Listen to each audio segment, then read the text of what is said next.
Welcome to Season 6 of the RAG podcast. Now, for those of you who don't know, the RAG stands for Recruitment Agency Growth, and this show has been around since early 2019. And every week, we are obsessed with finding out how the world's most successful and innovative recruitment agencies and their founders have got to where they are today. In Season 6, alongside the founder's story and the inside information of that business, I also want to focus on the reality of today's economy. There is so much noise about this inevitable recession that we find ourselves in right now. And where it's going to go, is it really having an impact on the recruitment sector? Are they seeing any change in job flow? Are they seeing any change in candidate control or activity? What is going on? I want to find out. So every single week, I want to forget the propaganda, forget the noise. I'm going to speak to a real life recruitment owner and find out what is going on in their business. I will bring it to you every single Wednesday from 12 o'clock across multiple platforms. Stay tuned. Hello and welcome back to another episode of the RAG podcast. On this week's show, I'm joined by Paul Sammeroff. Paul is the founder of PS Capital, a specialist recruitment firm headquartered in Glasgow that exclusively operates within the oil and gas markets globally. These guys recruit people in literally remote locations all over the world, working on some of the newest projects across the energy sector. Now, why I wanted to interview Paul, the business is only 3 years old, and I think he's got just under 20 staff at the moment. But what's really, really interesting is the story that Paul's been through in those last 3 years. So he founded the company in January 2020, just before the pandemic. And he did this in partnership with two guys that he didn't know. He was introduced by a rec to rec. One of the guys had recruitment experience, one of the guys had cash, and together they created a business, a third, with Paul driving the everyday operations. Pretty quickly, Paul realized this was not the relationship that it wasn't becoming the partnership that he planned. And so Paul went on a journey to make this work and try and get to a position where it would be profitable and everyone would be happy. Sadly, that didn't work out. And by the end of 2022, last year, Paul had to negotiate a way to either leave the business or buy out his partners. In this episode, Paul breaks down everything that he did, all the challenges, all the ways in which he thought and how he did it, and how he's got to a positive outcome. I'm delighted for Paul that he's got to an outcome that he's happy with. And I'm super excited for people to listen to this, to learn the do's and don'ts of going into partnership with investors and anyone when launching a new entity. So sit back, relax, and enjoy the show. Without further ado, Paul, welcome to the RAG podcast. Thank you for having me. I appreciate you. Absolute pleasure. Absolute pleasure. Joining us from sunny Scotland, I believe, today. To be fair, Glasgow's pretty sunny just now. I mean, it was thunderstorms and lightning last night, but today we're winning. Yeah, it's the same here. It's beautiful in sunny Sheffield. So it's the north is winning. Mate, thanks so much for your time. I've done you a little introduction there, but I can never, ever do it justice. So would you do me a favor and for the listeners' benefit, would you just reintroduce who you are now and what is PS Capital? Do not go into the past. We'll do all that in a minute. Just the bird's eye view of you in the business today. Okay, so my name is obviously Paul Sammeroff. I'm the founder and director at PS Capital. Our journey at PS Capital started the 2nd of January 2020. So we're currently in year 4. Mm-hmm. Our kind of main business that we do, I would say, would be international recruitment, focusing on oil and gas or the energy space. Mm-hmm. Literally placing personnel around the world, I don't know, maybe 30 plus countries. A big emphasis on taking UK guys over abroad, to take the expats across. Yeah. And yeah, we're on a big growth plan this year. We've how many people have you got now? Currently 18. Right. And the plan is, as you know, it's very difficult to find good caliber in this day and age, but we are aggressively out there looking, as are a lot of other recruitment companies. But yeah, I think if we can get to 25, 30 this year would be excellent, with the view of international offices in the next coming year, hopefully. Wow. I love it. You're the second Glaswegian I've had on in about 4 weeks. So maybe I'm appealing to the north of the border audience for the first time. I think you're appealing to everyone, Sean. Well, that's the plan. That's what I want to do. But you can't have it all, can you? You can't have everything. But Paul, so if we go back, I know you were originally a professional footballer. We spoke about this. Your first career. Did you get it? What age did you leave football and become a recruiter? And how did that happen? Yeah, as I said to you, Sean, it's very important to say a failed professional footballer. Very important. So, I think if you made it to being a professional, you've ticked most kids' dreams, right? To be paid as your career to be a footballer. I mean, whether you become Kevin De Bruyne or not, you still become a professional footballer. I never made it. You've done it. Well done. Well, I appreciate it. So I aspirations in life were always to be a footballer. That was it.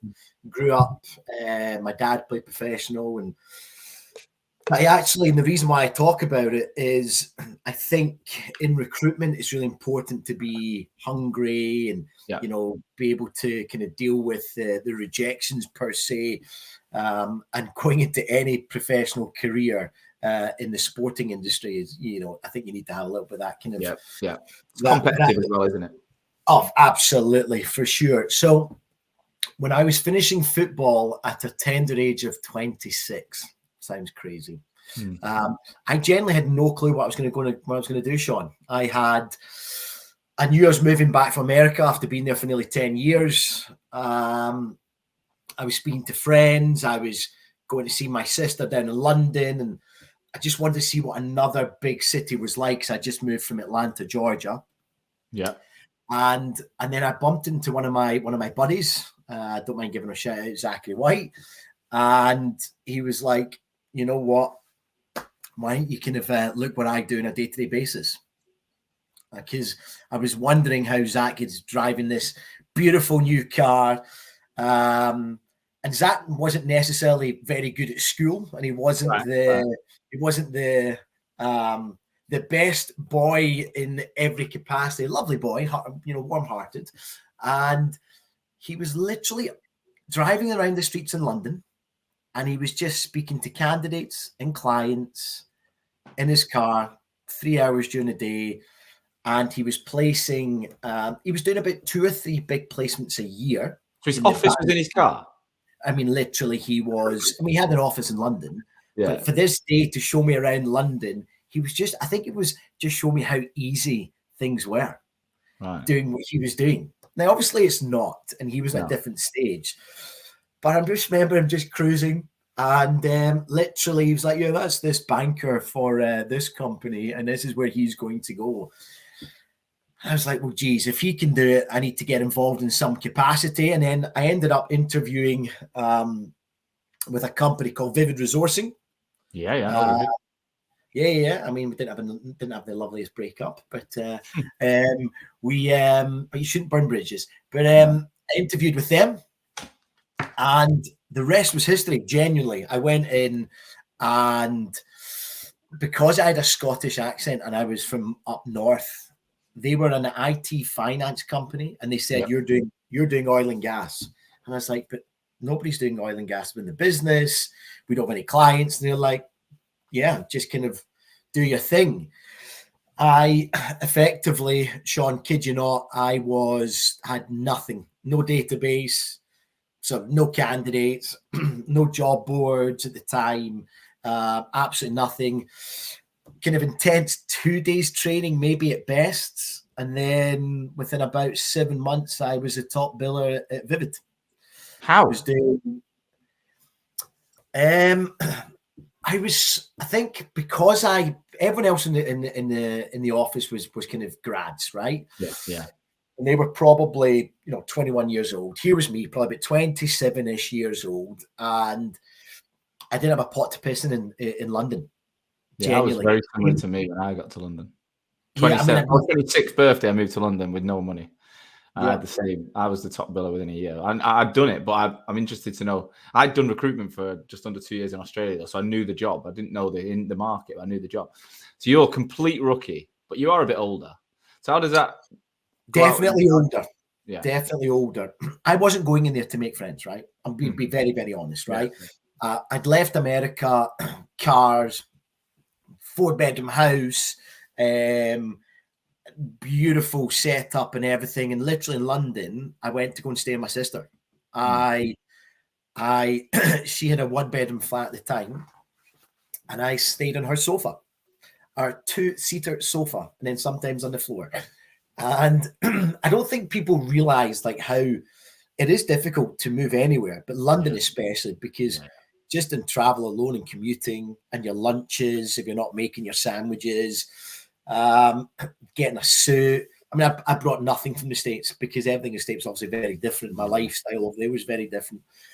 And I don't know, I used to just get my head down. I was just in the office doing the basics from calling up candidates, learning the market, getting references, getting referrals, calling the references, just finding out what was going in the industry. Yeah. And then just making that one call that changed everything. Yeah. I called one client. Yeah. And I remember the client very clearly just saying, we're really struggling for mud engineers. And I was like, drilling fluids, guys. Yeah, you get plenty of them, right? I'd never heard of it. And then next thing you know, so over 11 years ago, Baker Hughes became one of my biggest clients. Right. Now, to put it in perspective, Baker Hughes, I don't know. I've never heard of it, but yeah. Yeah, I mean, they turned over at that point, they're tens of billions, and they were humongous company. And we ended up, next thing you know, we were placing guys in Tanzania, Mozambique, Israel, Aberdeen, and the margins were astronomical, but the company weren't set up for it. The company at the time were really only doing UK work. So then we had to start the compliance stuff. And then, some of the deals we were doing, some of the guys were $1,000 a day, but then they were working 30 days in a row. And that was it. But in about 13 months, I think I was billing close to about, my weekly margins was nearly £15,000. So it was pretty solid. And at that point there, it's like in the recruitment industry, you start getting headhunted. Mm-hmm. We went to what's it called? The Café de Paris in London. Is that where they do the recruitment awards? So we went there to do the recruitment awards, and some companies start speaking to me and blah, blah, blah. And I don't know, I just felt like it vivid my fast track to management and growth and stuff, albeit I was highly rewarded there, and they really they really wanted to keep me on board and build and grow with me. I don't know. I just didn't like the office dynamics. I just thought it was very, very young. It was like 21s and 22, but a brilliant platform. And it's funny because the grass is not always greener. We spoke about that before, Sean, and it's you never know. You never know when you're gonna leave, what it's gonna be like. And I end up getting headhunted to set up an oil and gas entity at Solar Group. Yeah. And I can see you've moved. You've then had a number of jobs, haven't you? Without going into the detail of each one. Yeah. If I look through your LinkedIn background as we're talking, you've worked at Solar for, what was that? A couple of years. And then you moved over to, did you start a business called Elite Energy Recruitment then? Yeah. So you founded your own recruitment firm in 2015? Yeah. And what happened with that? Because that only lasted a year. Probably lasted. Yeah, everything I did within the business just didn't work. I think, I guess when you start your own recruitment company, there's so many things you don't know, and you just don't. There's so many things you don't plan for.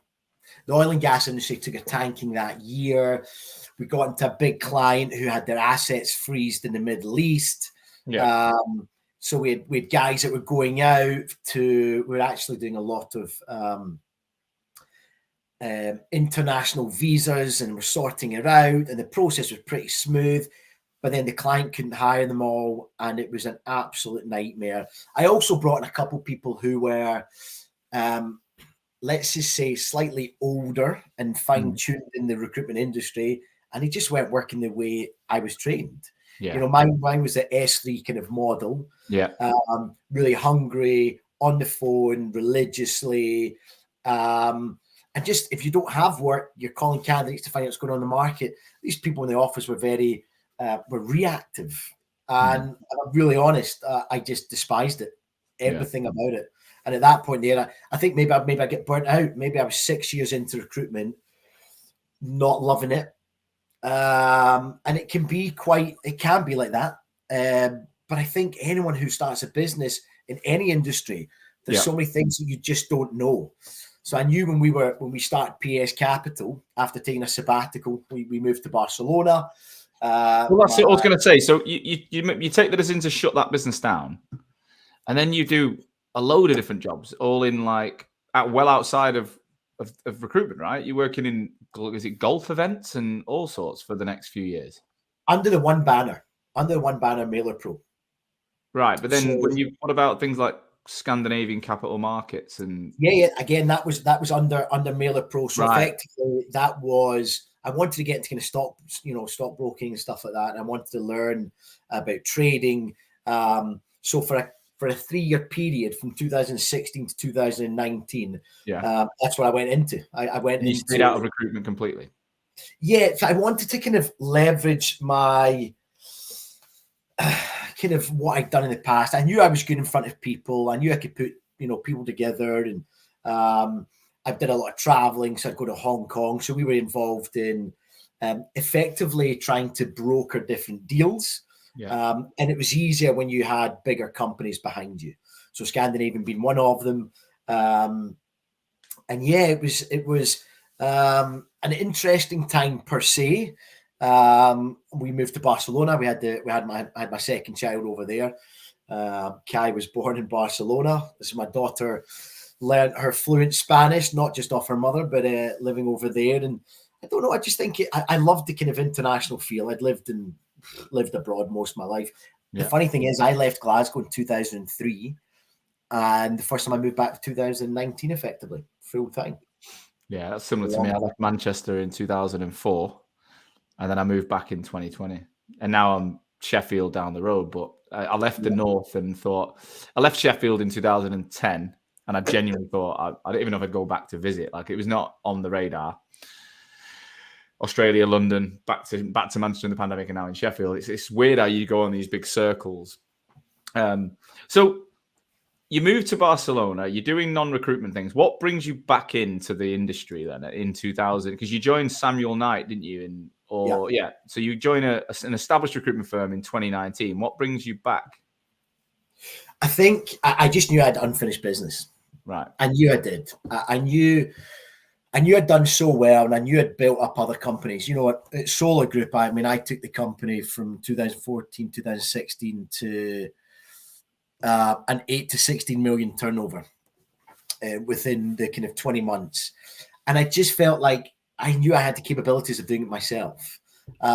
Samuel Knight, Steve Rawlinson, an incredible person. I'd call my mentor within the industry. Yeah. He gave me an opportunity. I think he knew I'd been out of the industry. Yeah. I told him I still had some clients here and there. And I guess just with going there for the first kind of 2 or 3 months, I got the kind of love for it again. And I just knew at that point then I wanted to set up by myself. But you'd already done it before. So what lessons did you learn the first time of being a founder that you definitely were not going to repeat this time? Yeah, well, the funny thing was, Sean, you got to time wise. We set it up the 2nd of January, and three months later, we were going into lockdown. Yeah, so I was going to ask about that in a minute, but let's just go back before we get into PAS, because if we look at, you started a business that lasted just over a year. You hired people you closed that company, which is quite an emotional thing to shut an entity down that was your own. What, I guess, going into Samuel Knight, you get the buzz back and you think, I'm going to do it again. A lot of people would suffer with fear and anxiety because of the way that they'd already, I suppose, failed or whatever. That business didn't work out. where was your head at, and what were you what were you taking from the first experience? Because that would put a lot of people off, I believe. Yeah. So I walked away from the business. The company still stayed for I don't know 6-9 months after Elite. When we set up PS Capital, because I formed up PS Capital with 2 business partners. Yep. And when I knew I was setting it up, I knew that the biggest and most important thing was having hungry people beside me. Yeah.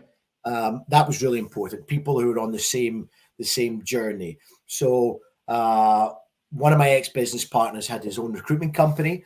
So going into recruitment or going into a business with somebody else who's been there, done it, grown a business, I thought was going to be ideal, right? But that person being down in London working on his business, not helping growing my business, started off very, very negatively again. Unfortunately, we also had, I guess, if you to put that into perspective, when you're setting up a business, you don't know what you're going to go into right in the get-go. You don't know how many clients are going to come through the door, old clients, how easy it's going to be to win opportunities. Who's going to take you seriously because you've literally just started the business. But it's like anything. I think if you've got that kind of positive outlook in life, and you're a winner, and you've been successful in the industry, you think you can achieve anything. But was there anything that you said, look, this time I'm not doing that? Like, I'm definitely not going to make that mistake again. Yeah, I just knew when I was hiring people, I wanted people who were going to be hungry, who wanted it, who were going to help me build something, who wanted to be a part of the journey, who had probably same core values as me. People on the way up rather than on the way down in their career, I suppose. Yeah. Well, I just think people who are hungry, Sean. And I think you just get that from meeting somebody. I think you can get somebody's personality straight. So it was understanding about them. I want to know their backgrounds. I want to know if what they were fighting for. Were they trying to better the life of their families? Were they didn't have any money and they were trying to make something? They were looking for a new career, but they'd maybe been in sales before, or maybe they'd been in sports, so they were a grad and they were looking for opportunities. It was key when I was hiring people from the get-go. I just want to know what people's drivers were. Maybe I didn't do that the first time. Maybe my interviewing at the beginning wasn't solid.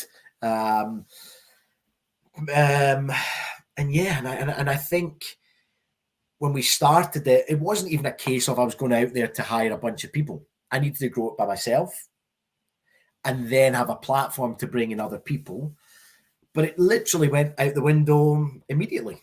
Yeah. So let's go to PAS then. And is that your initials? Is that what it stands for? So it's now PS Capital. Paul Sammeroff. No, it's not Paul Sammeroff, but it was Paul, Eamon, and Steve, my 2 old business partners. Right. So what's Capital for? Because that sounds more like an investment bank than a recruitment firm. Yeah. So the reason why we did it's a couple of reasons. Because we do contract recruitment, temporary recruitment, you do need the capital behind you. Because let's be honest, you can. I mean, there's some contracts that we do that can be £500,000 a month outlaying. Yeah. Again, something you don't know until you don't know these things when you start a recruitment company. Yeah. Because it's just always taken care of by these other companies that you work for as a recruitment consultant. So I think for that reason that I wanted that aspect, and I don't see myself as just a recruitment consultant. I think because we're involved in all the logistics and the payroll, we're more than just the one-trick pony. So sorting out visas, flights, as I've said, the payroll side of things, PAYE guys, etc. So for that reason, I wanted it to not say PAS recruitment. Yeah. So I also love the show Axe Cap for Billions. I don't know if you know it. So I liked his name, Axe Cap and Axe Capital. That was it. I wanted to quickly interrupt this episode to update you on what it is I actually do all day, apart from the RAG podcast, of course. Now, most of you know from the episodes that I am the founder of Hoxo, right? What you probably don't know is that we're currently working with over 250 recruitment agencies and over 4,000 of their recruiters around the world in every continent, and helping these businesses brand themselves and the people in the company better. Now, we have built a creative team over the last 6 years that helps manage the creation of new agency brands. Obviously, a lot of the listeners in the RAG are starting their businesses for the first time. But more often than not, we rebrand tired companies. So many businesses we work with are smashing it when it comes to revenue and performance, but their website and their online story was built back when they started for like 500 quid, and it just does not represent who they are today. So we believe getting that right becomes building a brand becomes your anchor. Now, every good brand also needs traffic, right? You need people to see it, to come to the website, see you online, and that's where your people come in. So we work to either manage the personal brands of your team, or we can teach you how to build the brand yourselves.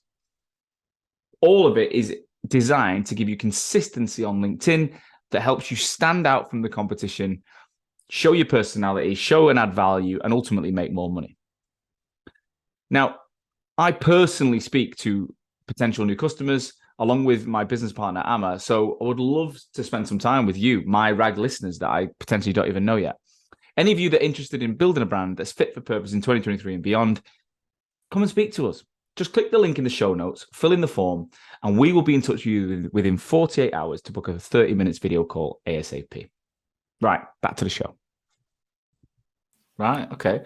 I do know, I've seen a bit of Billions, not seen it all, but I do like it, what I've seen. So tell us about the startup. You mentioned you got Eamon and Steve. What's the story there? Why did you get these guys involved? Who are they, and how did it all come together?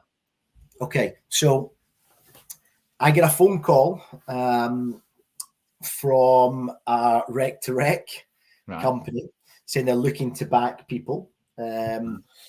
Would you be interested? I said, you know what? I'm actually very, very content at Samuel Knight. I love the setup. Happy here. But at the same time, I was in Newcastle. My family, my kids were up in Scotland, and the commute was literally not good. I was coming back. What is Glasgow to Newcastle? Probably about 3.5 hours in total, maybe 4. There was no issues or anything with travel or trains. Then yes, 3.5, 4 hours. But you're looking at 5 days a week. No. So what I was doing was I was leaving Sunday when the kids were going to bed at 7 o'clock, right? Yeah. Getting to Newcastle at 11 o'clock. And then I was leaving Friday morning Friday after lunch. So I wasn't seeing them Monday through Thursday. Now, my kids, I spend every single day with them pretty much of my entire life. And when I say that, it's everything evolves around them. Now, I know that's for most people when you have kids or whatever. So yeah, it was painful. It was painful. Didn't enjoy it. So I'd come back Friday and then have Saturday and Sunday, and then I was kind of going back to Newcastle. Yeah. So I discussed this with Steve, and Steve's like, look, just work in Glasgow. He's like, this is how good he was. He's like, work in Glasgow, come down once a week. Okay, come down once a month. I said, that wouldn't be fair for me to try and help grow the business as a business development position and manage a team if I was up here. Pre-COVID anyway. I think now people would be a lot more open to it now. Absolutely. So this was pre-COVID, correct. But then at this point here, I'd already made my mind up. I was going to start up again. And I then resigned, but in a very, very good way, probably the best way you could with the business. But so Eamon picked up the phone and we had a really good chat. And he's like, when can I come meet you? He then got the train up, met me in Glasgow, and we moved really quickly. I mean, I remember flying down on Boxing Day down to London. So is this from the Rec to Rec? Is this the Rec to Rec's contact? Is it? Yeah, Rec to Rec. Eamon and I spoke. He came up to Glasgow. I then went down south. The 26th, I didn't even drink on Christmas Day so I could get the early flight to London on Boxing Day. Missed all the football and all sorts. It's my favourite day of the year as well. Yeah. And Yeah, I just felt like at that point there, that meeting, it felt right. Met with him, met with Steve. Now, Steve had made, a very successful man in other businesses, and we decided to go it as a three-way. Steve had the capital behind him, and then Amy and I had the recruitment experience, and that was it. 1/3 each, and it sounded like a really good combination. And was Eamon going to be like in the business with you then, or was he? Yeah. Yeah. So take us through the start then. So you launched the company January 2020. Paint the picture. What was it like? I was basically trying to use all my connections I'd had over the last 10 years. With no restrictive covenant from Samuel Knight or anything that you couldn't call. No, but it wasn't that. I wouldn't have done that to Steve anyway. I wouldn't have called any of their clients or anything. It's a principal thing and relationships. So I was, from the last 10 years, I was just looking who I knew, who was there, who was here. Yeah. And then we had a really big opportunity of a project in Iraq, and we were tendering on the commercial side, but it was humongous. And I put all my eggs in one basket, if I'm really honest. It was so big that it was, but we discussed this and we just knew that this was okay. We had a business plan for the year. And to be honest, not only because of COVID, but that year was just a brutal year in every which way. Very, very difficult, especially with my recruitment experience, or what I was used to was taking people internationally, Sean. Mm-hmm. That was my job. My job was getting expats into other countries, and it was impossible. I couldn't get anyone after March. Nobody was traveling. Yeah. So our business model was totally scuppered. So then I had to try and find other solutions and other opportunities. But who was really hiring? The medical industry was absolutely booming. So then I had no support in the slightest. I mean, if I'm really honest, I had no support the whole time I was running the business, right? Yeah. It was always me, which is fine. I knew I was going to be running the business, but that wasn't what the partnership was based on. Yeah. The partnership was based on working together collectively to grow a business. And I had the backing, financial backing, absolutely. But everything else was very poor, and that's when the wheels starting to kind of fall off pretty quickly. How soon did you realize that perhaps you'd gone into a partnership that wasn't quite how you'd imagined it? Yeah, probably within about the first 6 to 9 months. Right. But not only that, what then happened was, when the two business partners combined their shares, I was now a minority. Yeah. And they knew each other before, right? So they had a longer relationship. But they didn't even know each other too well. But then it grew arms and legs very quickly. Yeah. So how did the business go? So you go into COVID after 3 months. What did it even affect you that much? Because you're so new, like you didn't have a massive amount to lose at that point. So take us back to the end of February, early March 2020. Had you done any deals? Were you making money? What was it like at that point? So just getting set up, and in the temporary side of things, we very little. I think what happens is a lot of my clients, Sean, as well, are some of the biggest oil and gas or energy companies in the world. Mm-hmm. And I never realized that even using my relationships, the process, them wanting to have all insurances in place, they wanted to have our story, our bank set up, and all these types of things, which also took a bit of time, Sean. And nobody realizes this, but the compliance and KYC of just getting bank accounts set up, especially doing an industry like oil and gas.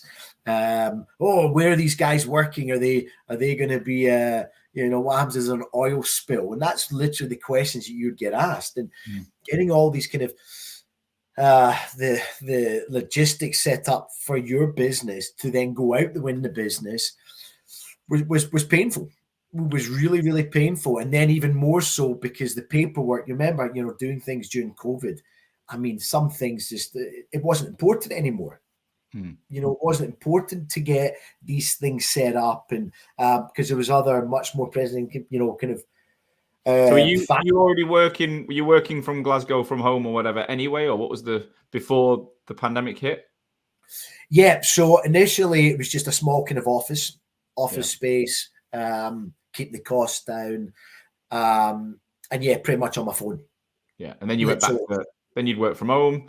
So again, it's not dramatic because it was so early. It wasn't dramatically affecting you in terms of you had to let a load of people go, but it would have slowed the growth down, I imagine. Did the oil and gas market stay quite consistent though? Because it's crucial. It's not something that I suppose you can't turn energy off because of a pandemic. You still need people to be driving that. So did you see that there was still business to be won out in that market over that period? Yeah, no. It went.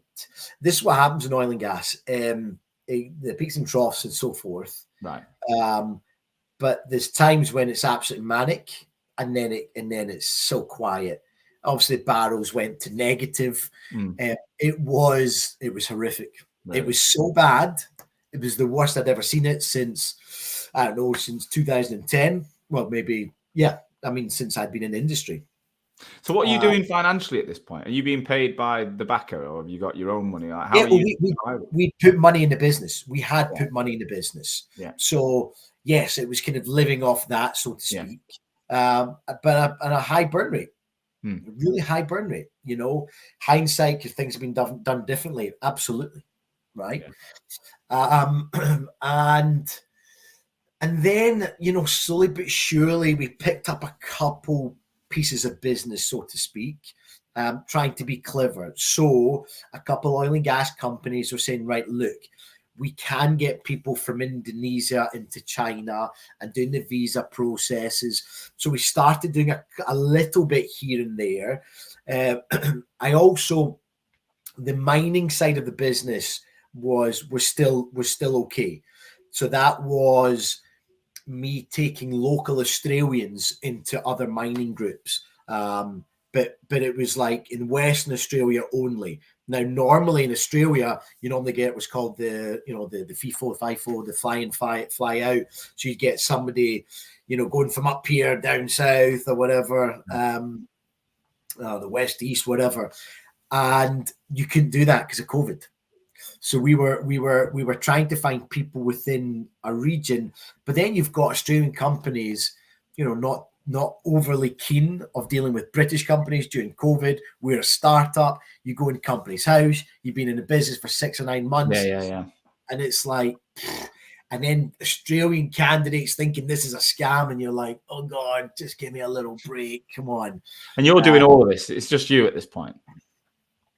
Me at this point, but I had a couple resourcing companies tender to kind of go in bed with me, So I had reached out to, or a couple companies had reached out to myself, and we've to this day still been working with one of the companies in Pakistan for nearly 3 years. They've been working with us. So we've got 4 guys over there. They do a lot of the kind of back office, just formatting CVs, but a lot of the resourcing as well. Great setup, really good team over there. They're pretty much PS Capital, right? But using them and myself, it worked. Yeah. You're the face of it. You're the face of it, and they're doing a lot of the grunt work and helping you deliver. So, because the back end of 2020 became quite busy again, like the world picked up pretty quick in sort of September, October, November. You're talking about 9 months now when you said the signs that perhaps the relationship with your partners isn't going well. Take us to that period, like the end of Q4 2020. What's the business like at that point? I'd actually say probably Q3 is where it got kind of interesting, because Q3 was everyone's looking for business, everyone's looking for work, right? Yeah. So like when I say business, everyone's looking for work, and people are looking for new opportunities. That was staff, right? Yeah. So I went on a massive hiring drive, and I basically put out there to try something different, try the American style. I was only going to pay commission only, but really high commission, starting at 25%. On recruiters, yeah? Correct, but people with no experience. Right.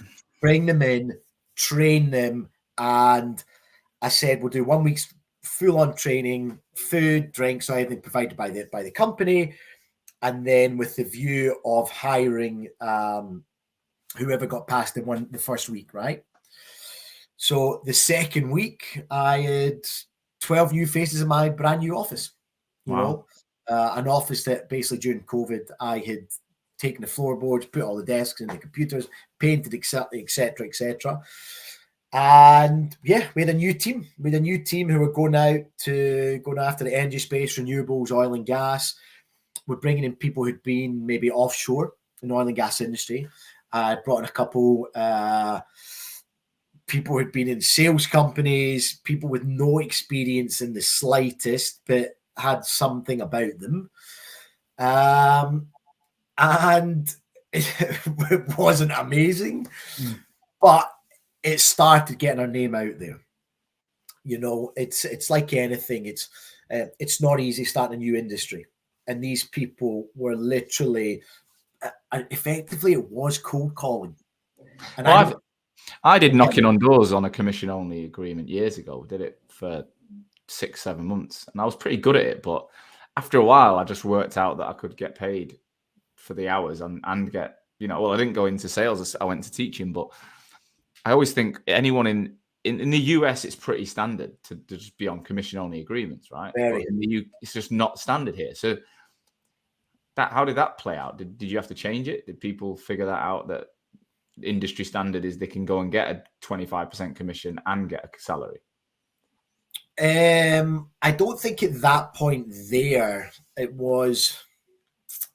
I think it's still at that point there. Not many recruitment companies were hiring nobody with any experience, right? Yeah, not in the pandemic, no. Yeah, exactly. So when we're still now going into Q4, I think people had kind of bought into the business. Some people had made some commission, but the commission was really good because even if you're making a small deal, you were getting some really good take home, more than you'd be in another position. Yeah. So especially even at that point there, when I said, right, I'm going to now offer you salaries, but I'm going to reduce your commission because, well, otherwise you're going to absolutely implode my business. People were like, maybe I'll stay at commission. But then some people just kind of went back into their old industries. And at that point there, fast track, another kind of maybe couple quarters ahead. At that point there was a case of, well, government grants came out. So we were thinking, right, well, now we can do the grad scheme, what I was trained on effectively, make sure the guys are getting paid for, the minimum 25 hours a week. Yeah. With very good commission structures. But with younger, hungrier people looking for opportunities. And from that grad scheme, I still have, 10 or 11 of them still working with me. Right. So that was a good stroke, getting that community in hungry and using that. What was it? The government paid for their 25 hours or something, didn't they? Yeah, so I think they paid for 24 hours a week. So we would still pay everything on top. So we would, and it's not, there's so much that goes into it, from each end of CRM systems, all our international phones. Our phones is unbelievable how much it costs. All your Outlook. And then you would do your if you want to have your monthly, whatever, whether it's bring the pizzas in or lunch clubs. So you've got all the other overheads as well. But and we probably did in the scheme maybe 16 or 18 people. Yep. Some people even moved on to other parts of the business and different, with one going kind of operational side of things, right. One going kind of more of a kind of content manager side of things. And what's been so beautiful about it, if I'm really honest, is that we had two people that were homeless effectively. And one incredibly smart kid, young daughter at the time. Well, she's still young. She's now only 3. They've been with me for 18, 20 months now and doing well and making good money and good commission. You've gone to full-time employment with the business. Pretty much everyone's full-time in the business now. And, you know, I've got some 21-year-olds making some really substantial amounts of monies, like really substantial. So I think that aspect's been the most rewarding thing for sure. Yeah. And that's the beautiful side of running a business is people being a part of the journey, people really want to grow with the company, you know, people speaking highly of the business and creating the brand with you, and seeing this person who walked in the first week super scared of picking up a phone now has a client meeting with a company that turns over 10 plus billion and setting up an operations in Romania, Turkey, Angola. I mean, I love it. And I love that sort of things. But there's been a lot of blood, sweat, and tears just to get to that stage, you know. I completely get it. Love it. What I'm keen on is exploring that founder relationship. So you mentioned 6 to 9 months, it starts to become clear things are different. You've then skipped, say, 6 months to the point where these people are in and it's starting to turn around. What's then going on at the board level that meant you were starting to think of something different? Like, talk us through that process. Okay.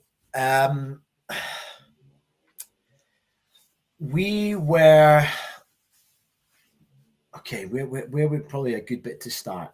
So yeah, so probably call it just going into kind of year 2. Mm-hmm. The business. 2021. Yeah, 2021. I could see that just there was no support in any way, shape, or form, right? So me doing it all, but that wasn't the agreement. But that's fine. But I realized I didn't have a voice, and it made no difference. And this is actually what Steve said to me. He's like, well, Paul, you're a minority. You might be the biggest single shareholder. You're a minority. Yeah. So board level meetings became a moot point.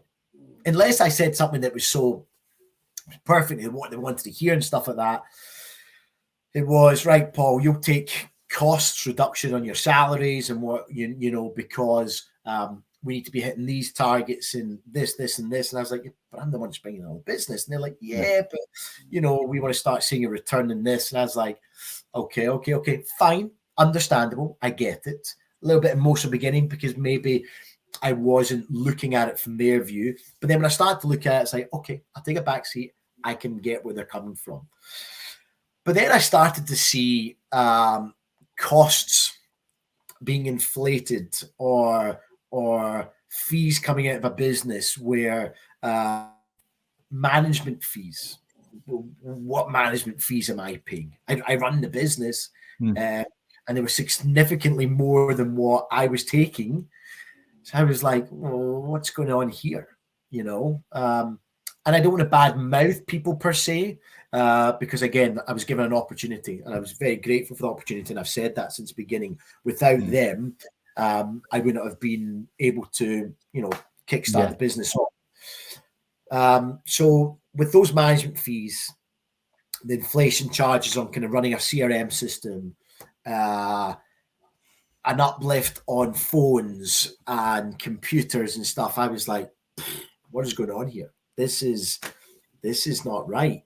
You know, this is not what was agreed. You know, this is not a partnership anymore. You're kind of, yes, I want to part of the business, but you are taking out money and this is just when alarm bells. So we had a meeting and fast tracking on kind of next thing you know, we're in 2022. And the business at this point here had now grown maybe 4 times from the year before. And obviously it was natural, it was going to grow anyway because of COVID. And yeah, kind of January 2022, February 2022, I knew I wanted out. I knew I needed to find a way to get out of the business. And at the cost of, I was prepared to walk away, which I didn't want to, because PS Capital had started winning some good clients, some really good clients and good projects around the world. And we started getting a really good social media presence. I mean, our social media presence now can hit 250,000 views a week across kind of social media. I guess for that, it was one of those things, Sean. It was like, what do you do at this stage? You don't have the capital. Carry on. What sort of revenue was the business turning over at the end of 2021? I think we'd only maybe done 700,000-800,000 at that point there. Still a lot more to walk away from than nothing, right? So you built something up that's almost at 7-figure revenue. Yeah, but it was all at that point there as well, Sean. Like literally, that was just all my business. Yeah, because they were still grads. Yeah. I was still training every single day, dealing with this problem, this and this, and you've got to be on the phone call. So it was listening to everyone's calls, going over this, and I think, but it was all myself. But I've got 2 business partners with zero input. Literally, I have a Monday morning meeting if one of my business partners showed up, which was a rarity at best, and yeah, I was really kind of stuck at this point because the capital that they were wanting, they were valuing my business at a stupid amount. They were valuing my business. I think the first proposal was 1.3 million. I think in the February I don't know what we'd made. Maybe made profit that month of 40 grand, and they were probably going like that. Okay, the multiples in this. I was like, that's just 1 month. What happens next month? That is a negative, Yeah. So they valued at 1.3, and I said, okay, come buy me out. I'll take half, right? And they're like, no, but you're the business. And I said, exactly. I'm the business. This is me. So I bring up Steve Ronson again, and I spoke to him, and he said, don't walk away. You've worked too hard to get to where you are. Try and come up with a solution. And we went back and forth for months, Sean. We literally did. And it was just, the figures just weren't adding up. It just wasn't possible. It really, really wasn't. It was, but at the same time, whilst this is going on, you're building something. Say that again? Still building it, aren't you? Oh, I'm still building it. And then you're kind of like, well, why am I building it if I'm going to walk away? Yeah. You've got all the staff to deal with, and you've got the people are not well, and then you've got mental health now, is a huge thing within businesses. Then you've got what's called kids that none of your staff think about.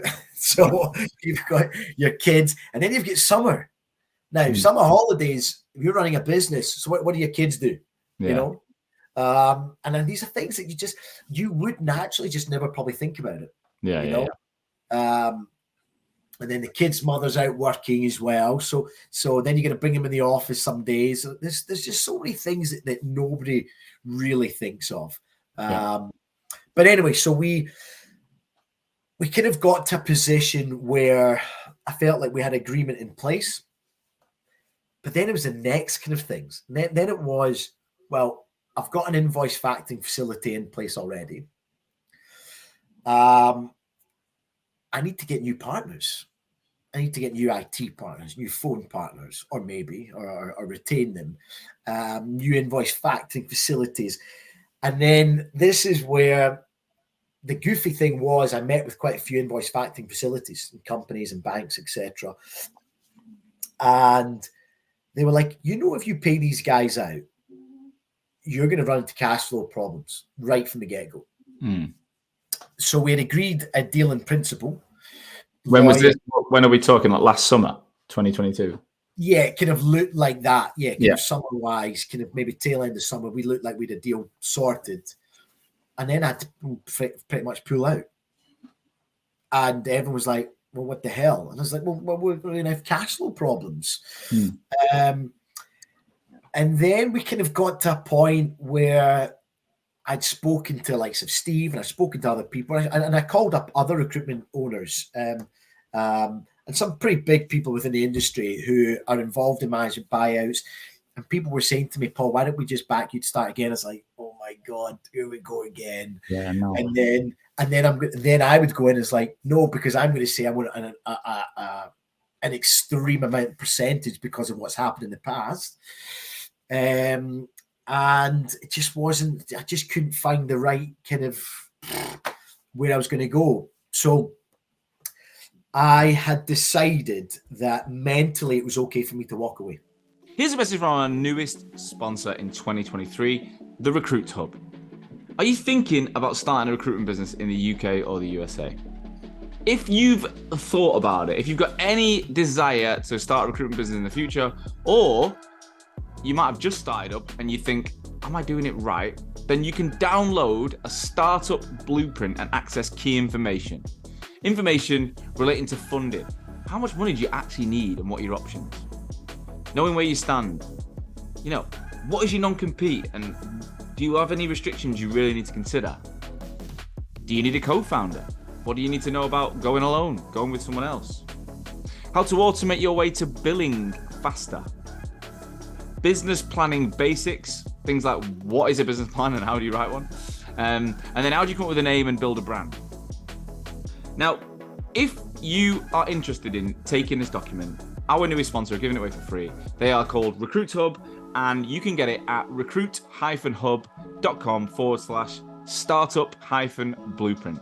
The link to this message is in the show notes. So go away, get that free information, and see if you're capable of starting a new business or the business you've just started, is it set up for success? Let me know. Yeah, but I'm thinking that's what's going through my mind as you're telling me this is genuinely what's your life like at this point outside of work. So we're talking Q3, Q4, 2022.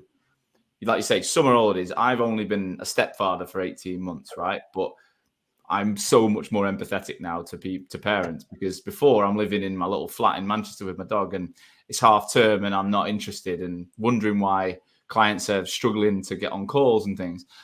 And now I've got an 8 and a 9-year-old that, this week we've lived in. So it's the end of half term week. We moved into our new house last Saturday with no kitchen connected, no worktop. There's no like dog gate. We've got 2 dogs and we've got my mother-in-law's dogs. So we have 3 dogs in the house. We've got builders still painting. I'm like, my wife is so patient because I was literally pulling my hair out.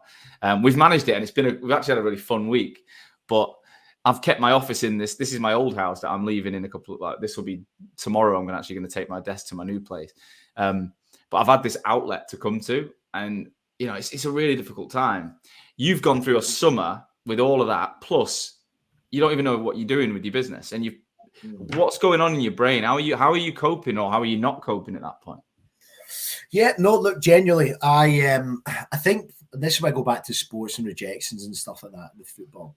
I think if I hadn't had all that stuff and I'd lived in the States since 2003 by myself, no family. Back then you'd have to scratch card to get $10 to get 10 minutes to call your family, right? Yeah. You got the WhatsApp videos and stuff. You didn't have any of that. So I've gone through that much, right? That this was fine, right? To an extent. I think what's really important is I've got really strong family and friends. I think that there and having people that I can discuss with, whether it's my stepfather, who's based on my father, some of my friends who run successful businesses, having 1 or 2 mentors is pivotal. And again, this is probably the 5th time I mentioned Steve, is that I could pick up the phone and he's running a business, it's turning over in the 20-30 million, and he's like, yeah, I'll give you 10 minutes, he'll give me like an hour on the phone without even whatever. He just without a flutter of an eyelid, he would do it. But so it was a couple of people I could speak to, but at the same time, it's wild. It's wild. It's not. I wouldn't wish it upon anybody. But then at the same time, I'm going to think, right, Paul, shut up, right? Just get it done. You've come too far to worry about this. Stop stressing, breathe. Things will only get better. And I've always been like that. Maybe I wish I'd been like that in my football career, maybe earlier on, but that's with age and all that kind of stuff. And nothing's worse than seeing your kids sick, right? So I've seen the worst, right? And I've got the love and support there. So do you know what? Dig deep, find a solution and try and make it work. And this was always in my head, was solution. How can I make this work? Even with the days going into an office and you're literally hitting your head on a wall. You're just like, oh my God, this is so painful. Lawyers, this. Then I'd have to go out the office for like a 2-hour lawyer call, this and that. And eventually I got to a point where I was fine leaving the business. I didn't want to, but I knew if I was mentally fine with it, I knew I had another job to go to. A company's offered me to go work within their business. So I had that. So I had that kind of that safe haven. So at this point here, effective was around about maybe was it November-ish? November 2022. Yeah. I was it. I basically said, right, this is a take it or leave it. And I just put it, I said, I'm going to give you guys 24 hours because I had always been a back foot. Yeah. You know, I'd always been a back foot. But I was like, now I'm at the point where I was like, this is it. I said, I've spoken to other companies. I will happily leave the business, and then you can fire everyone and you can get all your monies back from all the clients that owes their monies and stuff and all the kind of painful stuff. They don't know you. Good luck with it all.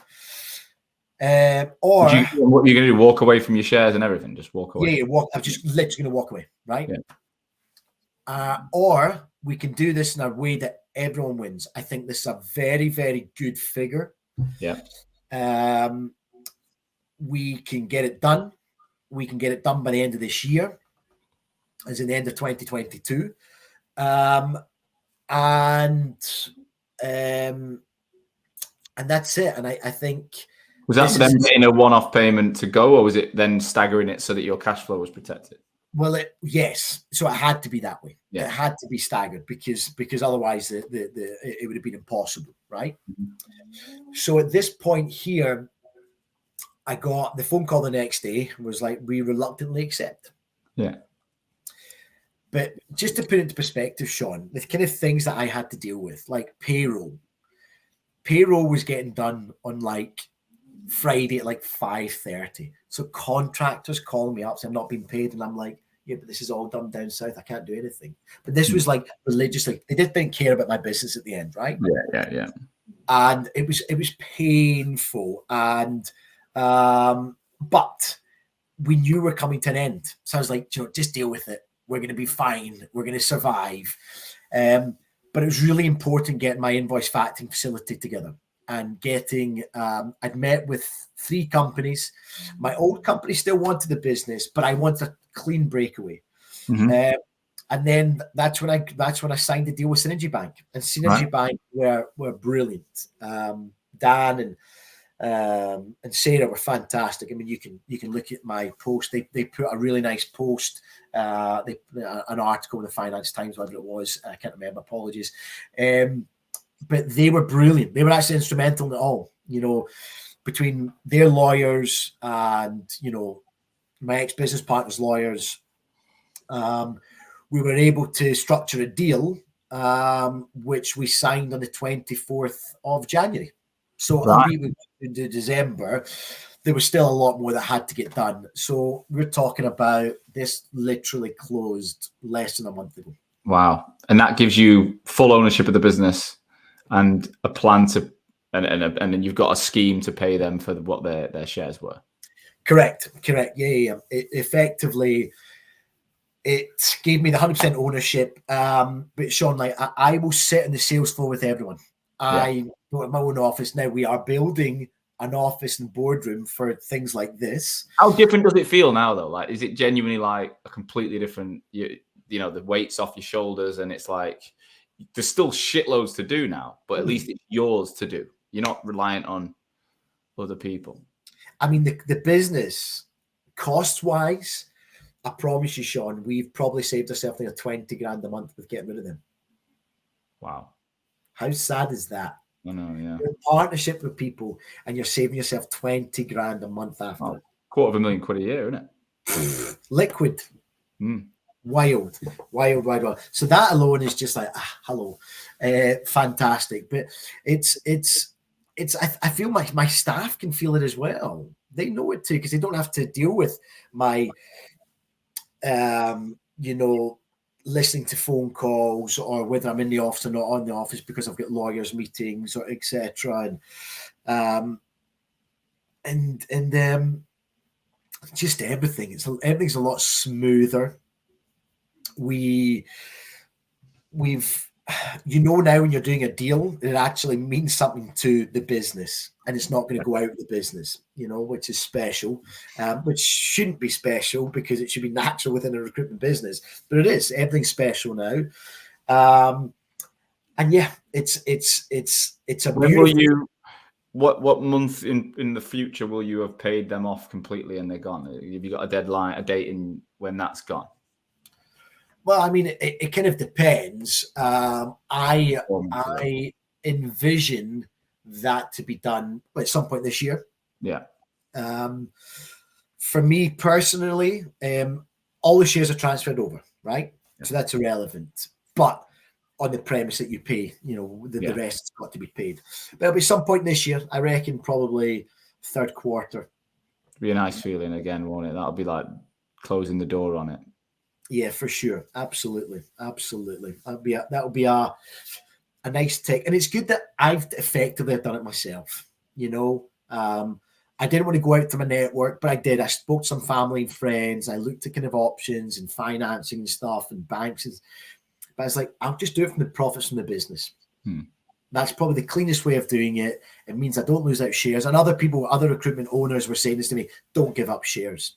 They're like, don't do it, Paul. You're just getting inflation on your price or your shares and stuff. Just don't do it. And effectively, it's been a blessing in disguise. But again, Sean, what the biggest thing was, I had to be mentally prepared to walk away. And that took me nearly 3 years to 3 years to build a business, which last year we turned over. We tripled again in size. I think last year we did 2.1 million. The goal this year is to do between 6 and 8 million. So what does that translate to in gross profit? So that'll be your turnover with all your contract revenue. So profit. I my goal this year is to get close to 1 million. Yeah.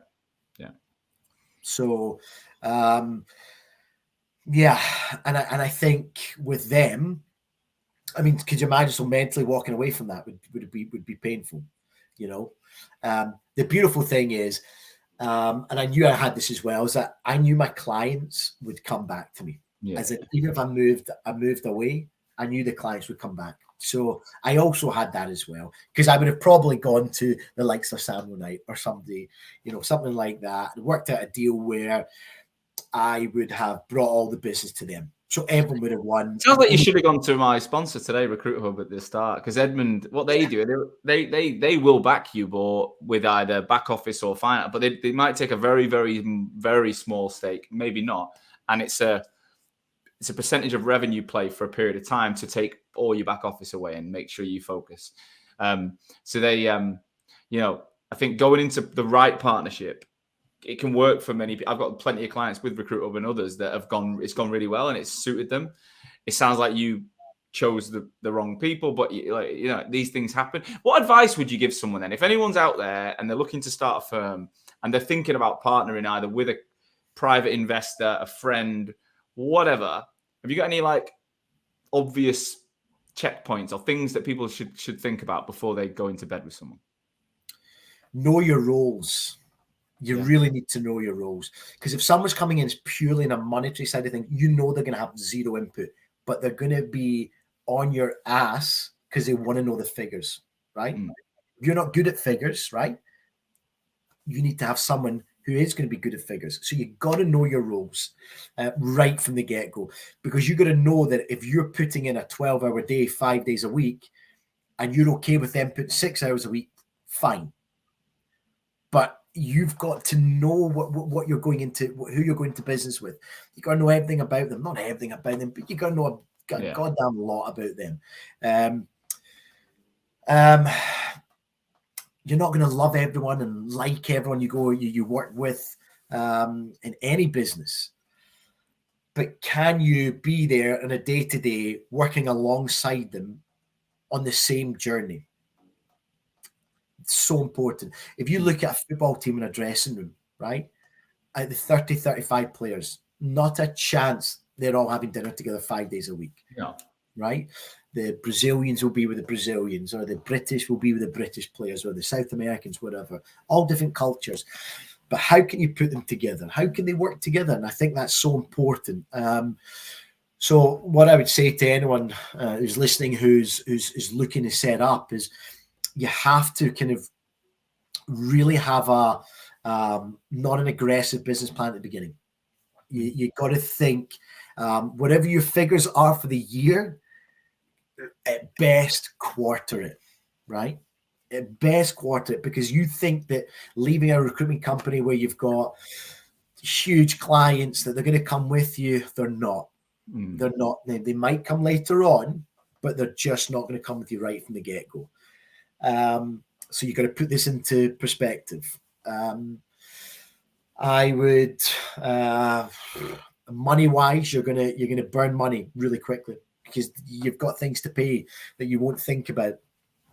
You've also got so much time away from the phones and away from doing the business development because you've got to set up the entity.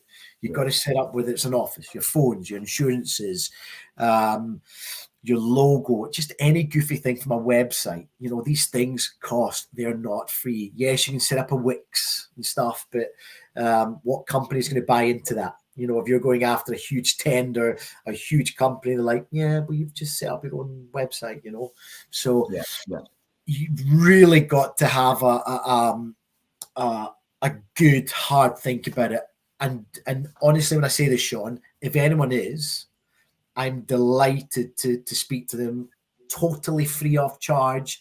I'm delighted to speak to them. They can reach out to me on LinkedIn with absolute pleasure, and I'll give them my time. I think you're not going to sell them. You're not going to try and sell them anything, are you? Absolutely nothing in the slightest. I think it's so important to give back. It's one of my main things to do. I don't know why I wish more people would do it, but I will categorically give my time for anyone who's looking to it, because I've been through the aches and pains of it, and if I can help one person, is beautiful, you know. Amazing. So my final question is, what does the future look like? What do you see as PS Capital's future now that it's yours and it's clear and it's, you know, the dust is settling and it's like, wow, we've got the new horizon. What does it look like? So we're humming and hawing between PS Capital and PAS Capital. Yeah. That's one thing. No, but as a business, we're going into other markets. I'm going to launch PS Capital Sports. So we recently sponsored a football game with Darvel and Falkirk. We're about to sponsor a boxer. Yeah. I'm not going to mention the name just now, but it's really exciting. We've signed some really humongous oil and gas clients. We've got some really big projects going on in Australia. So the view is to set up operations in other countries. So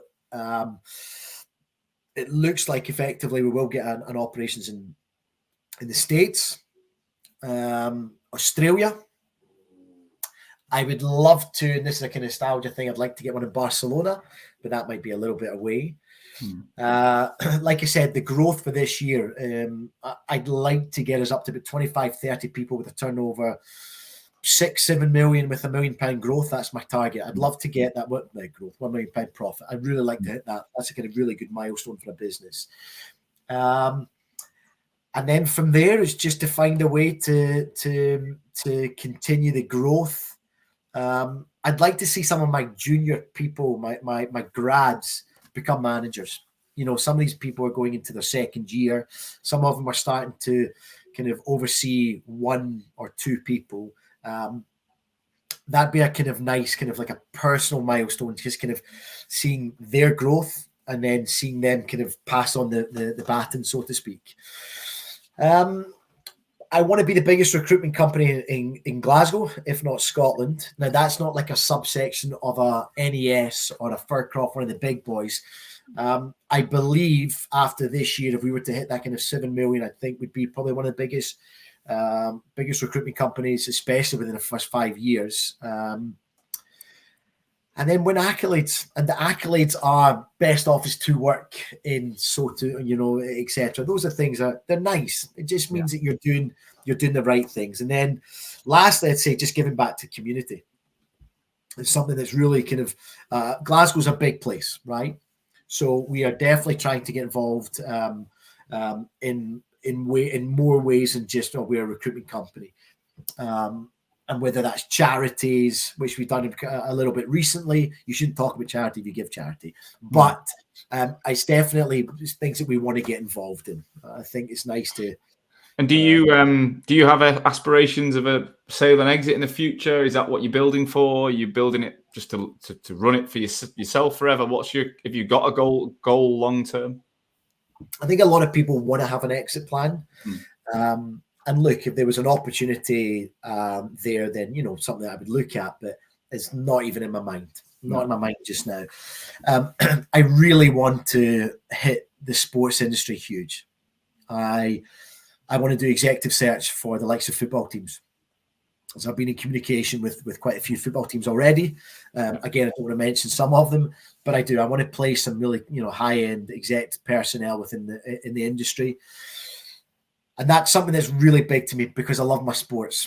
I love my football. So I think getting involved in the boxing and football are big things for myself. They're my two sports as well. The two that I'd be, if I was going to be interested in any sport, it's them two. So yeah, but the boxing side of things, I don't really know what I can do in the kind of providing people, so to speak. But we can definitely back some people and help them kind of fast track their careers. So the one that we're going to announce very soon it's huge. It's so big. Right. Which, yeah, lovely. And then, but the sports side of things and the football, again, like I said, I think I would love to have been an agent, a sports agent, a football agent. Yeah. So I think maybe doing the executive search side of things within the footballing world, and we're putting some kind of head people within these big teams, would give me a ladder and a platform to then go into agency. So I think if PS Capital could do that, that'd be pretty cool. But I think it'd be called probably PS Capital Sports or something. I've already got the logo. Well, look, Paul, we've run out of time, but I want to say thanks for being so open and vulnerable and honest in this session. I know this has been a really difficult thing for you to overcome, and you know, I'm proud of you. I think it's a brilliant thing what you've done. I know the industry will be. You know, investors are incredible, and they can offer such a great value, but it doesn't always work out. And I think this shows about the honesty of the industry. It's not about everyone fucking selling off into the sunset and being billionaires. It's about the highs and the lows. And you've really, really, really clearly articulated some of the challenges that you faced. And for that, I'm grateful, and I know people will be. And as we said, I hope people reach out to you for advice. And I'm definitely going to look at getting you back on in the future and seeing if and what has been achieved through the new, you know, Phoenix rising of the business. So Paul, thanks so much. Keep in touch and good luck with everything. Sean, I appreciate you thoroughly. I genuinely do. Thank you for having me on, and I look forward to grabbing a beer and some lunch in the future. Thank you, as always, for listening to today's show. I truly, truly hope that you got value from it. That's the only reason I take time every week, is to ensure that my audience, future and existing recruitment owners, are learning from each other to make this industry that I love so much stronger. Today's episode was brought to you by Hoxo Media. I am the CEO and founder of Hoxo Media, and we are the world's leading content marketing and personal branding agency for recruitment businesses specifically. So we are working with over 200 agencies and 2,000 recruiters right now, both managing the brands, producing content, building written, video, podcast content for niche recruitment agencies all over the world, as well as coaching at a desk level individual recruiters in your businesses how to be better on LinkedIn. That's how to brand themselves. That's how to produce content. That's how to use the opportunity on LinkedIn to get traffic to their profiles and turn that into business. We're coaching people all over the world every single day. If any of that sounds of interest, please do visit www.hoxomedia.com or drop me, Sean Anderson, a personal message on LinkedIn. I would love to talk to you. I'll see you soon.